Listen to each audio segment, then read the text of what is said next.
Hi, and welcome to Beyond the Gavel. Today's guest brings a rare blend of scientific grounding, prosecutorial discipline, and specialist plaintiff practice.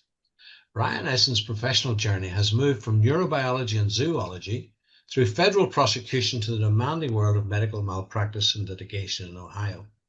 What distinguishes Brian is not simply his command of medicine and the law, but it's the quiet rigor with which he selects and pursues cases.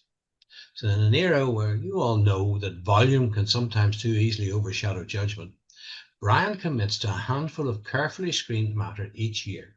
He reviews each one personally, he speaks directly to clients, and sources experts for not just scholarship but clarity in putting things across for a jury rather than convenience. So his whole approach, it reflects the ethos of careful listening, honest triage, and intellectual curiosity, which remain the core of his ethical advocacy. So we're going to explore what lessons from science and public prosecution translated into medical malpractice work for him, why character and credibility can manage almost as much as causation, and how discipline at the earliest stage saves clients years of distress and brings fairness to all sides in the justice system. So Brian, thank you so much for joining me. It's a great pleasure to have you on the program. Thank you very much for having me. I look forward to our discussion. It's great. Now, look, you came on a very unconventional route. You went from like neurobiology and federal prosecution into medical malpractice. So, what do you think you've taken from those disciplines in the way you think and look at a case, and to screen them at the beginning? How did that form up your mind in the way you think about a case? Well, first of all, I would say when I studied zoology and neurobiology, I became very familiar with research, scientific concepts, and being able to take those concepts that can be pretty arcane in some ways and complex and simplify them and make it so a jury can understand the medicine in the context of a client's story. So I think that really gave me a leg up when I started doing medical negligence work, is my familiarity with scientific concepts and simplifying them. With respect to my prosecutorial experience, I did work for the United States Department of Justice as a federal prosecutor, and I enjoyed it very much. And I really learned how to handle big cases, things that were consequential and important. But what it also did for me was it gave me a passion in some ways for helping the little guy. In some ways, I was there in the world's biggest law firm, the U.S. Department of Justice. And in some ways, I was going after the little guy. But it was usually on behalf of the American public, which was important to me. And in some ways, I was the Goliath in the David versus Goliath story. And ultimately, that gave me a passion to be the David, which is what I am now as a medical negligence lawyer. I'm the little guy going after the Cleveland Clinics of the world. And I really developed a passion for doing that. Yeah, and I like the way you say it's the scientific haircut. A lot of law, you're reading a lot of books and papers, but you don't get the scientific. I mean, I know it exactly when I said, probability or possibility, and they're playing about with statistics and know nothing about. But you understand the whole concept of statistics and that nothing is perfect and it can't be absolute about anything. So that sort of discipline has allowed you to look in fairness at cases, because sometimes, I mean, let's face it, the majority of people would have something to say about the medical process, and not very pleasant at times, but it doesn't reach the standard of negligence in the law. And you have to explain that to people. How do you set about deciding which cases you select what you take on? How do you set about selecting right at the very outset what you're going to take on? And how do you explain that in ways they understand to a client? So I do think you've hit the nail on the head. The key to this business, being successful in this business, in my opinion, is case selection. It's understanding what is a good case and what is not a good case. Now, a lot of folks who do what I do start with the medical records, send them off to a legal nurse consultant, get back a report, and decide based solely on the records whether or not it's a case. I think it's a good start to start with the records, but you also have to talk to the client and picture the story, the client's story, and how are you going to tell that story to a jury? So to me, yes, you have to look at the medicine, and I look at the medicine by myself, every page of the records. because I just don't think there's a substitute for that. Not legal nurse consultants who do a fabulous job at what they do. They're not for me. Not AI. It has its place, but I like to look at every page of the medical records myself. And then I have to be sure that the standard of care is in fact violated in the case. There are a lot of cases where you have bad outcomes, but they don't amount to negligence. The cause of the mistake isn't negligence. And so what do? I read the records, I talk to the client, and I do the medical research myself. And then, assuming it passes those bars, I've decided based on my medical literature review and my review of the records that I think the standard of care was breached and the injury was caused by the negligence. Then I go out and try to find some experts and run it by them. And a lot of times they'll confirm my suspicions, and sometimes they'll tell me, Brian, you're wrong on this one. And then we debate it. And most of the time I listen to them, and sometimes I think they're wrong, and I'll call another expert. And so that's really how I do it. You're talking about relationship there, isn't it? You debate it with them. Neither argue, it's not argument, although argument gets a bad name. That's what we do, is we argue things, but it doesn't mean getting violent and punching somebody in the nose. To argue a case is actually to clinically discuss it and put the pros and cons. That's a proper word of argument. We keep getting the thing that this means you're at heads with people. You're not. An argument is putting a logical, case and looking at some other logical case. So I like the way you're talking about having relationships with people that you can actually speak to, talk to, and listen to, and more than that they listen to you. So how have you found experts over the years? Are they changing? Is it much the same? Or is it difficult to find experts? Well, it's certainly more difficult for a plaintiff's lawyer to find experts than for a hospital or doctor to find experts. So I like to do it on my own. I often start with the literature. Who has published the most authoritative journal article or set of articles or review article or meta-analysis? And I try to contact them. And a lot of times it is, it's a cold call. And sometimes it works and sometimes it doesn't. And over the years, I've built up a database of experts whom I've either worked with or worked against, who I thought were credible. I built up my own database, and so I have that. And then I have colleagues who, we share names of experts. There are obviously medical legal expert services. From time to time, I will engage a service, in particular if it's a unique niche specialty and I don't know anyone in the specialty. But I really do try to get the best expert I can. And the best expert doesn't necessarily mean the one with the longest CV. Sometimes it's more of a nuts and bolts person who's in the trenches, who rolls up their sleeves and actually does the medicine and talks to the patients. Because an expert who can talk, a doctor who can talk to patients makes a good expert who can talk to jurors. And I also want someone who's willing to engage in the debate, not just tell me, Brian, this is what it is, and you should believe me by what they call ipsy dixit, just by the force of me saying so. I said it, yeah. Right. No, we need to talk about it. How did you come to that, doctor? Did you consider this data point from the flow sheets in the medical records? Have you seen this recent journal article? And every once in a while, the expert will say, gee, Brian, I've never seen that article. Send it to me. And next thing you know, the doctor's got a different opinion. So, and that's another thing that a doctor is prepared to talk. And I learned a long time ago that when I asked a senior professor when I was growing through what happened, he said, just because that's the way I do it. You really knew that they weren't quite sure what they were talking about. If they can't explain it to you, then probably they don't know as much as they think you should know. And the other bit I got out of that was that you can pick up articles like anybody else and put it to them. And an expert who won't look at that article, who won't think about it, who won't listen to it, is going to come a cropper in court, because the other side will say, doctor, what about this?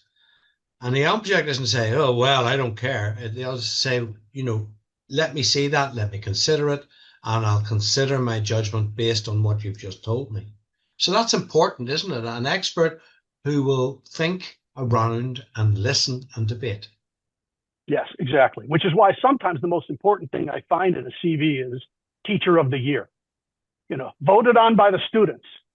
It's sometimes a minor point in a CV, but it matters because that's somebody who can relate, have a conversation, persuade people.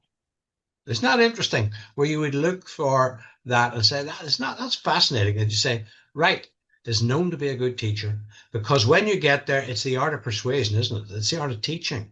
We don't like to call it sales, but it is actually sales.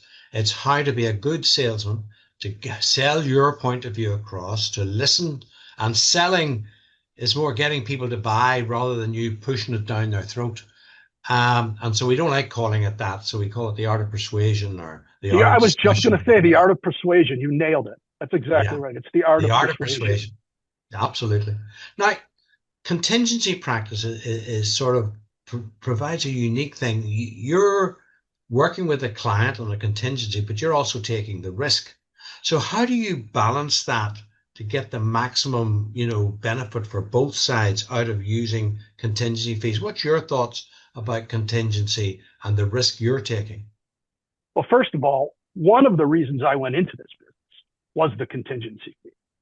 I love the idea that you're betting on yourself and you're only going to get paid if you win, because the concept, some idea that you would take a case, spend hours and hours and hours and charge, these days, some lawyers are charging $4,000 an hour in the United States, charge a client a whole bunch of money and then turn to them and say, we lost.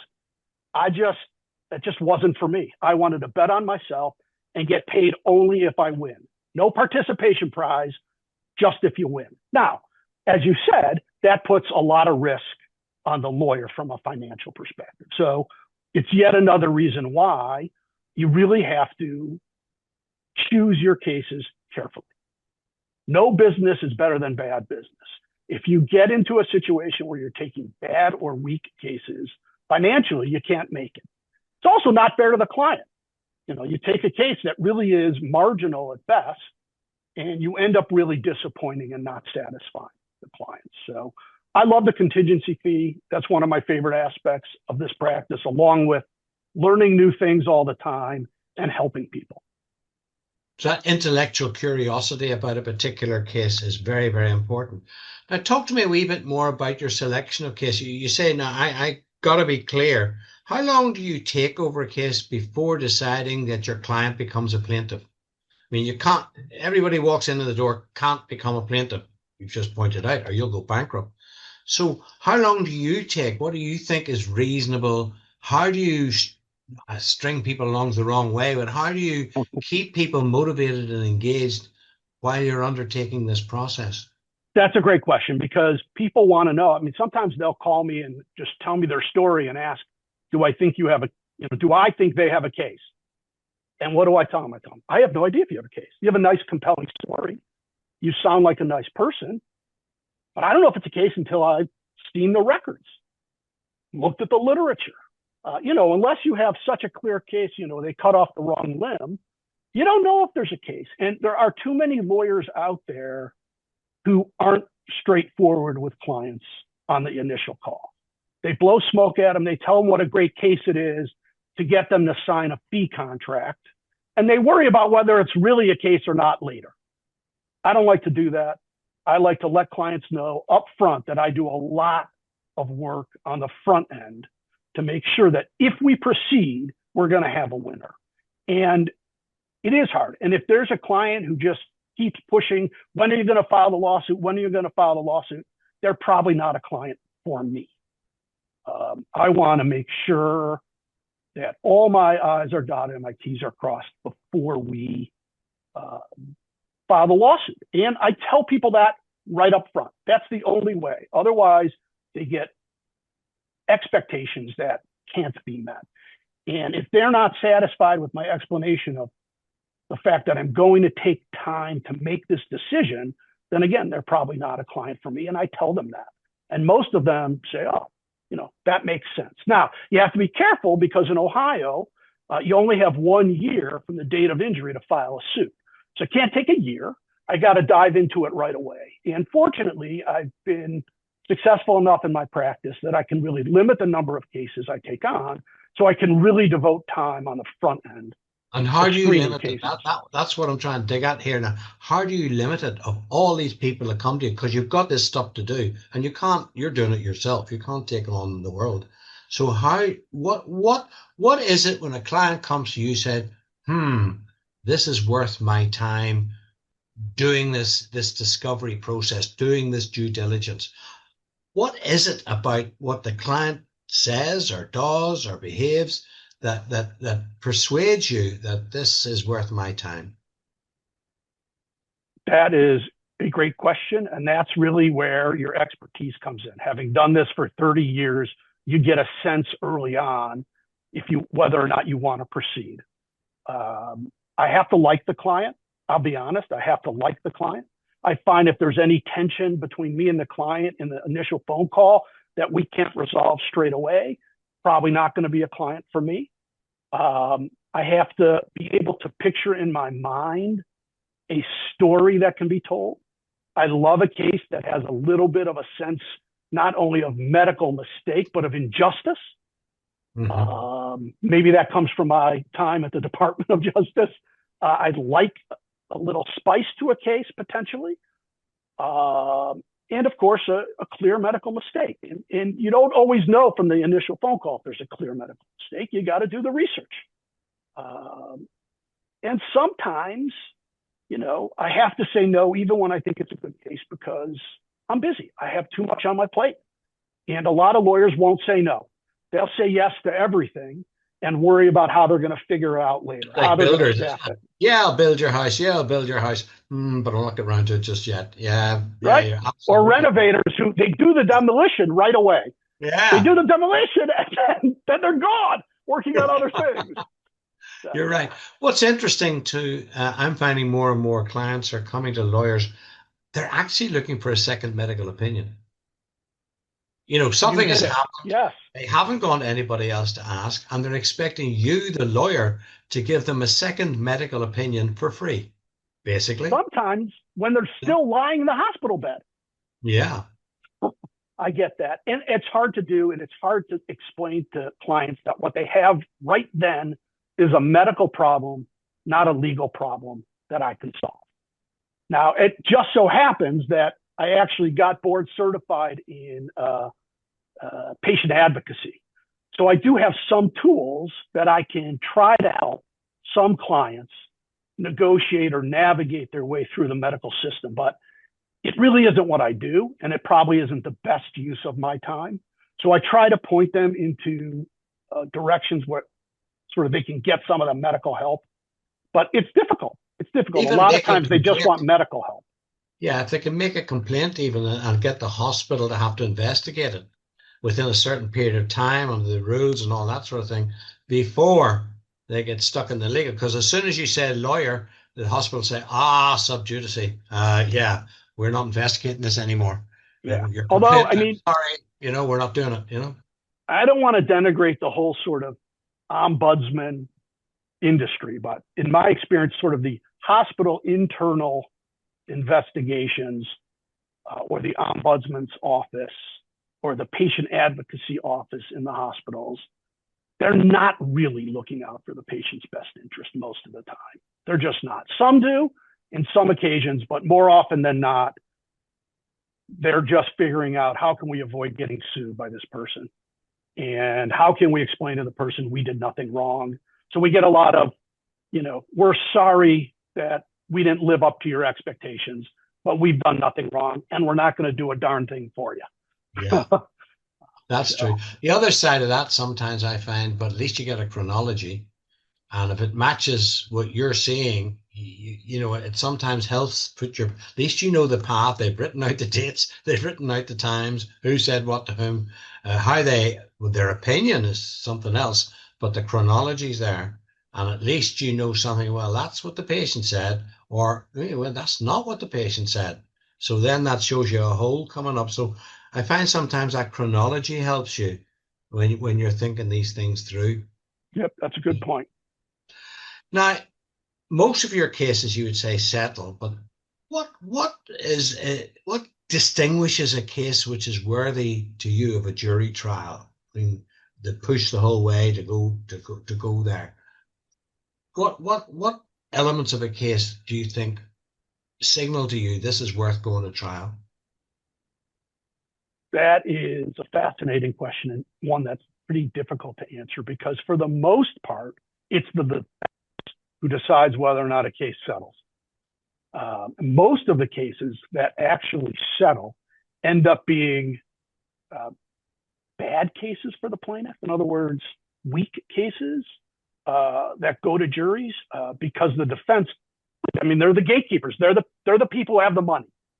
So most cases that go to trial end up being weak plaintiffs' cases, and that's why, at least in Ohio, over 90% of medical malpractice cases that go to trial end up in a verdict for the defense. Now, sometimes it's not really a weak case. It's just the defense is done. They think they're right, and I, as the plaintiff's lawyer, think I'm right. Telling story, a compelling client. I like my experts. I'm willing to go to trial. And if they won't pay to take the risk off their books, then we go.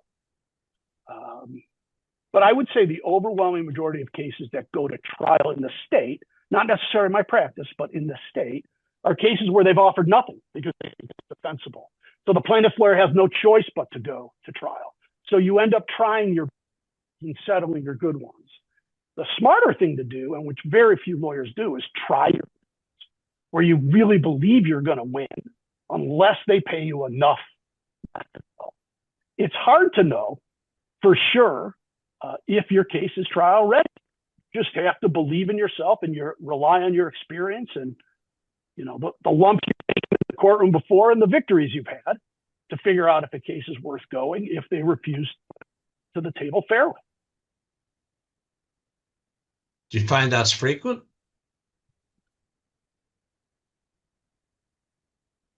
It depends.